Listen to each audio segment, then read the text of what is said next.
From KLCC Media, this is the Oregon Grapevine. I'm Barbara Dellenback. The Oregon Grapevine highlights fresh-pressed conversations with people who are actively and passionately creating the present and future in which they wish to live.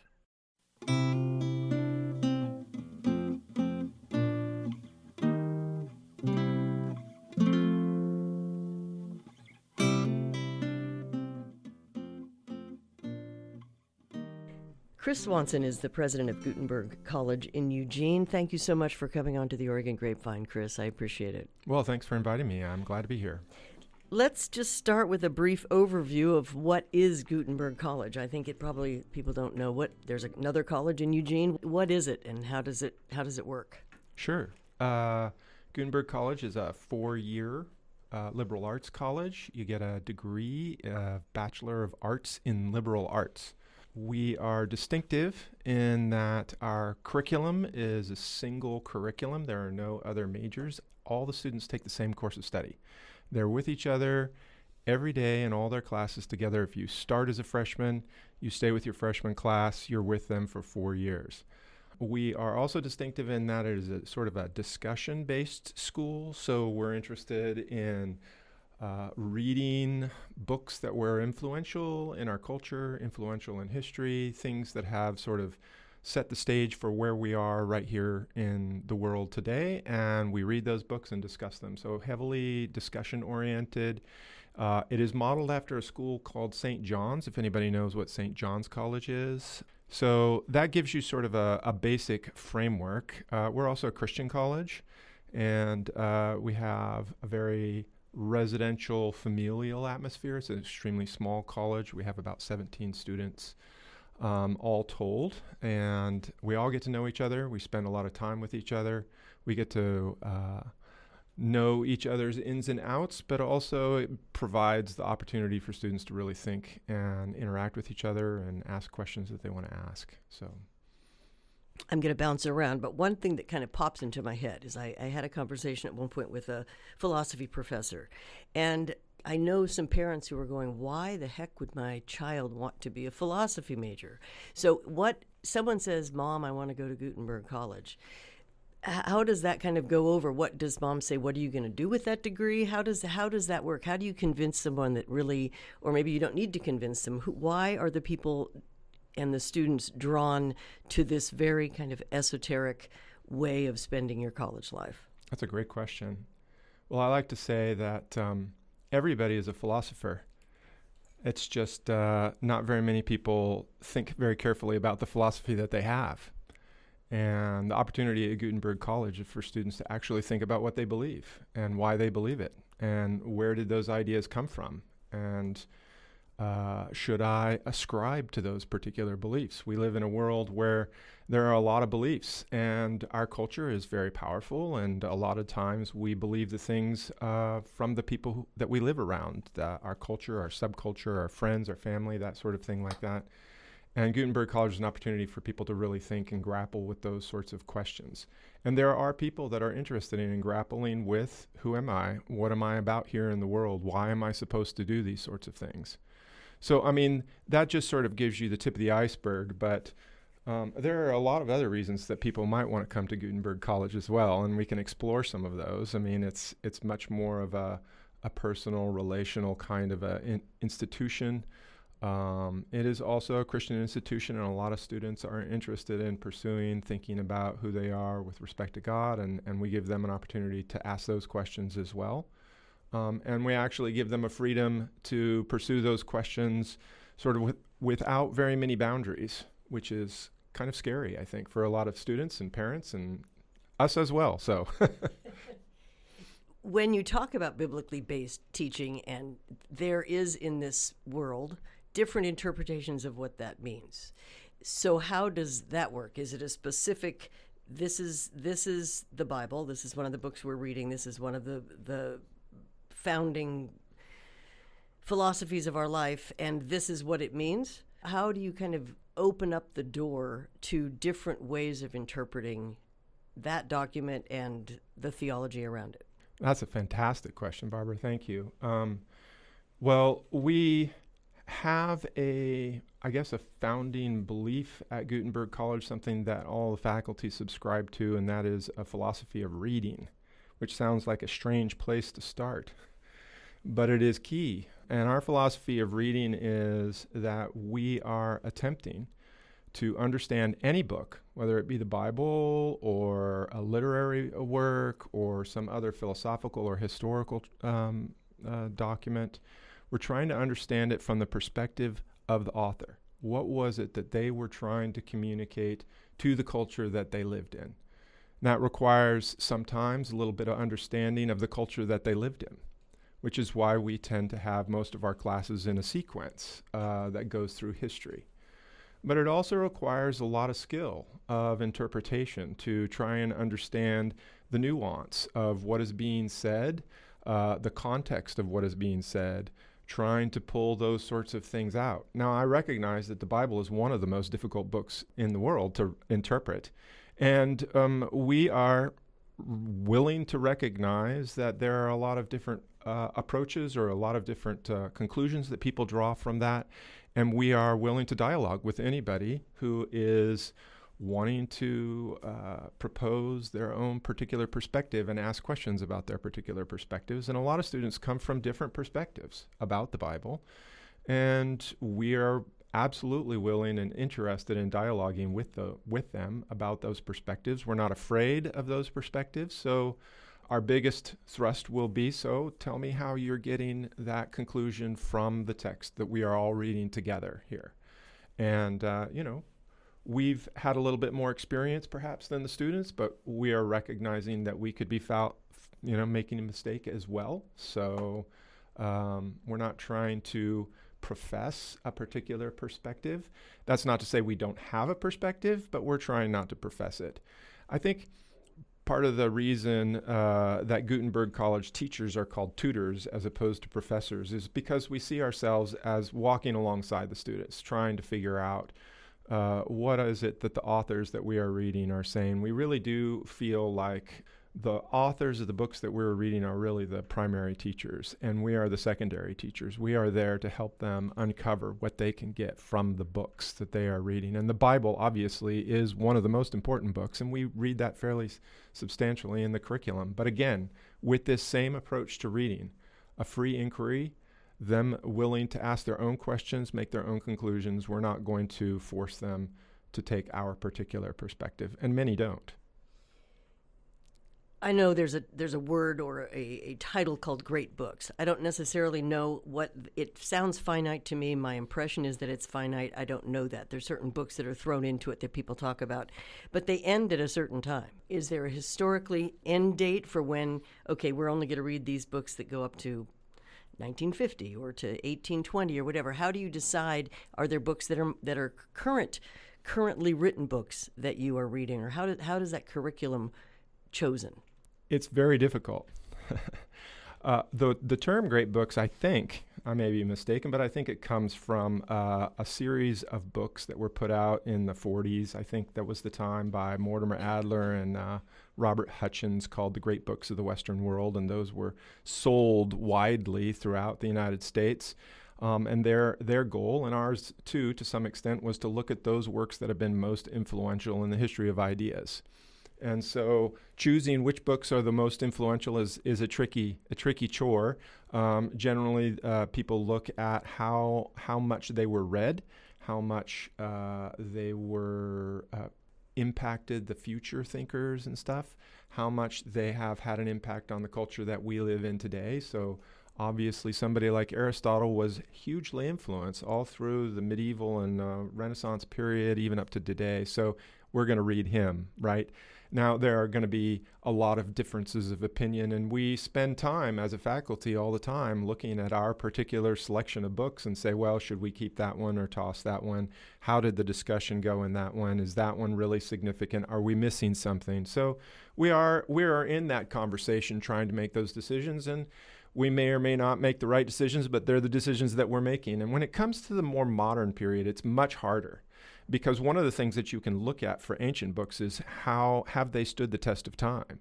Whereas after about the 1950s or the 1980s, Have they stood the test of time is a harder question to answer, because they may be popular for a period of time and then go out of fashion or no longer be read. So we have to be a little bit more careful. We don't read a lot of books after the 1960s or 70s. We don't tend to spend a lot of time. We do have one course that we introduced more recently that gives the students an opportunity to take on what we call a contemporary issue. So we gave the students an option to say, what contemporary issue that is out there would you like to pursue? And then we would pick that topic, and we would look at it historically and some of the developing ideas that came from it. And we would read current works and things that are very contemporary on that issue, because the issue is so contemporary. The last one that the students wanted to pursue was the nature of gender and sexuality. So that's the one that we picked, and we spent a whole quarter reading some of the seminal works in that area. You mentioned that students enter, they're with a class, and they keep going. Is there also, like, particularly the class you just mentioned, for instance, did the seniors do that class, or did everybody do that class? And if the seniors did that class and the freshmen decided they also wanted to do that, how do you make that determination? Is there kind of cross-pollination that way? Sure. Well, because we're a small college, we do have to make some choices in terms of staffing ability and that sort of thing. So it turns out that the juniors and seniors take a course together. It's called Great Conversation in their last 2 years. And they are always together. So, and it covers a 2-year period or a 2-year course of study. And so the juniors and seniors will be together in one year, and then next year the juniors will become seniors, and they will be joined with the previous class, and so on. So it swaps back and forth. So that particular class, the contemporary issues class that I mentioned, is something that both the juniors and seniors take together, and it's offered every other year so that everybody has a chance to take it. And we may change that particular topic as times go forward if the students are interested in something else. In this school, I know that you don't just sit and read, although reading is clearly one of the things you do and discuss. I think there's a community involvement part of the curriculum that you do. And certainly as you look at people who are people of faith, many of the people of faith believe that it's not just an intellectual exercise, it's actually a life calling. So how do you put that piece into what you're teaching and demonstrating to your students? And faculty, for that matter. Sure. Gutenberg is definitely kind of a close community in and of itself because of the size. It is housed in a building on the corner of 19th and University Street, which is an old fraternity building. And so we are fortunate to have that building, and in the second floor we have a number of residential rooms. So we can house up to 20 students at a time in the building, and many of our students live there. They're not required to live there. They are free to go and find other housing if they want. We are not strong on coercing people to do anything, but many students do live in that community. They get 5 dinners a week cooked for them, and then they're responsible for their other meals. So that creates, in some sense, a kind of a communal life for the students. And the faculty are around a lot, and we participate. Sometimes we come for dinners, or we'll have events where the students and the faculty will get together. We have Friday tea every week after our last class. We all get together. Somebody brings a treat to share, and we all drink tea and hang out and spend time. So I'm having students over to my house for dessert and a movie, once a quarter or something like that. So it's kind of one of those things where we all have opportunities to interact with students. We go out for coffee one-on-one with them. So there is definitely a communal aspect to it, and it's been really important for the development of the college. We found that the things that they are learning in class, which are academic and esoteric, do sometimes spill out into their everyday life. They're talking about something in class, and then they pursue that conversation afterwards, or they start thinking about how they're behaving towards each other, or interacting, and start rethinking, who am I and what am I supposed to do here, and how am I supposed to interact with this guy who's really annoying me, for instance. How about the conversation of comparative religions? Do you bring in other conversations? I mean, clearly the people who are there probably are Christians, and that's what they're learning and wanting to study and how that works for their lives.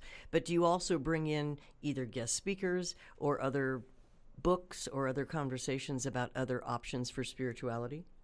Well, the primary focus that we have at Gutenberg College is on the Western intellectual tradition, because we live in the West, and our intellectual tradition, our world, has been framed by the Western intellectual tradition. So that's the focus of what it is that we do. Now, in that Western intellectual tradition, there is a wide variety of different religious perspectives, different religious ideas. Obviously, we start early. We see the polytheism of the time. We see a variety of other religious expressions in Rome, Stoicism, and various other kinds of philosophies that are sort of religious. There are a number of different kinds of religious, I'm not exactly sure, particular ideas within Christianity that are very, very different, that go in all kinds of different directions. There's a number of people that were dealing with religion that come after or in sort of the post-Christian world, criticizing Christianity, thinking about whether or not it's true. We read Darwin, we read Nietzsche, we read all the people that have criticisms of Christianity as well. We look at historical events, obviously the importance of the Muslim community in the history of the West was also significant. So we sort of touch on all of those things. We don't spend a lot of time pursuing, for instance, the Eastern intellectual tradition, which includes a lot of the Eastern thinking of Buddhism and Confucianism and the Indian religion and various things like that. So we do tend to focus on the West. But there's a pretty broad range of ideas on the West that sort of covers the whole gamut of what we're thinking. How did you come to Gutenberg? Wow. So I graduated from Christian Liberal Arts College in California and came up to the University of Oregon to pursue PhD studies in physics. And while I was here, I ran across an organization, sort of the forerunner of Gutenberg College, which was called Mackenzie Study Center. And it was in existence to sort of provide some sort of foundation for people who were interested in thinking about Christianity in the context of either their university studies or as community members. And so I became interested in what they were talking about and thinking about.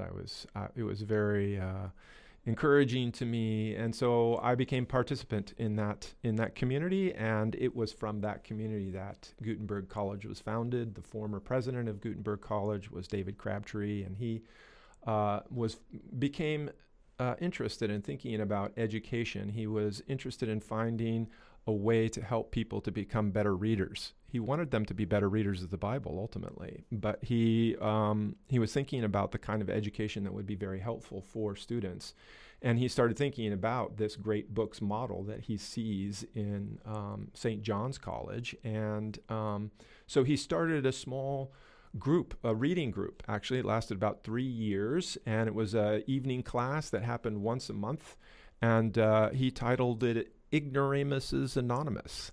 And I knew I had to be in that class because I was a physicist and I was definitely an ignoramus and I wanted to learn. So that's where that came from. And so I was there at the beginning teaching classes when it started up. So that's kind of how I got involved.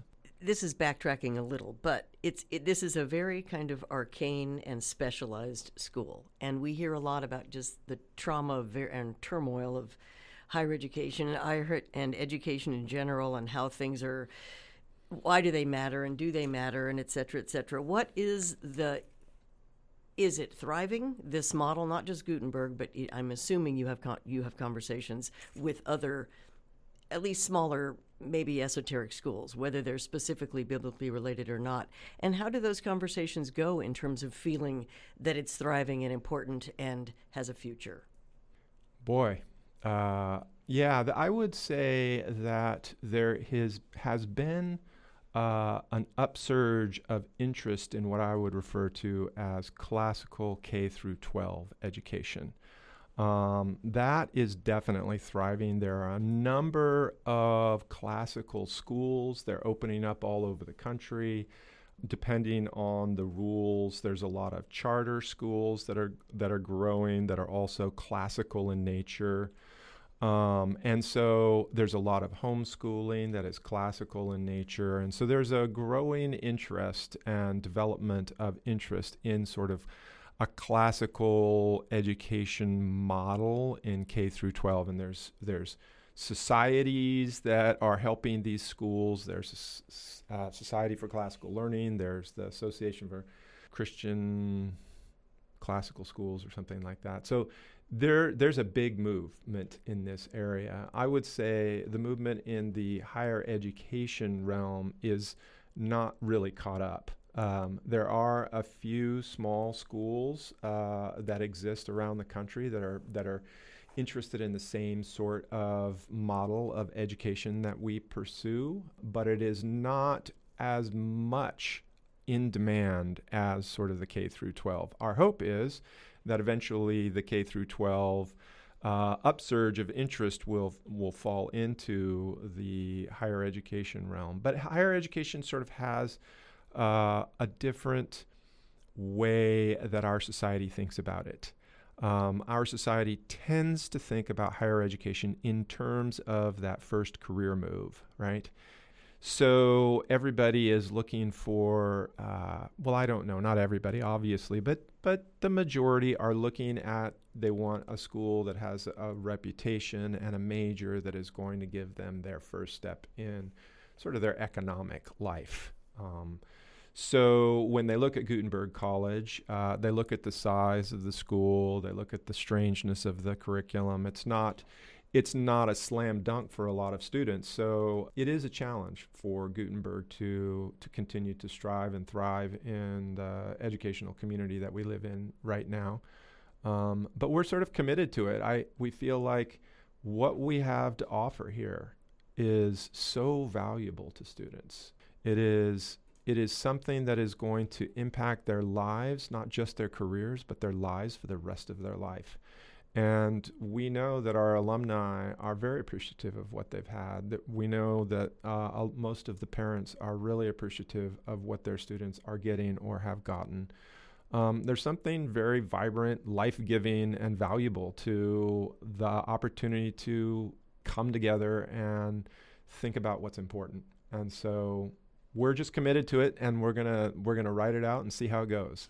Anything that we have not touched on here that you want to make sure we explain about Gutenberg before we say thank you and goodbye? I would say one other small piece about Gutenberg College. Well, maybe a couple small pieces. One of them is sort of the financial side of things. Gutenberg College doesn't charge a lot of tuition, partly because we're small, but there's also, it goes back to sort of that relational aspect that we have with our students. When you get to know a student and you're sitting around and eating lunch with them, a couple of times a week or something like that, they're a person.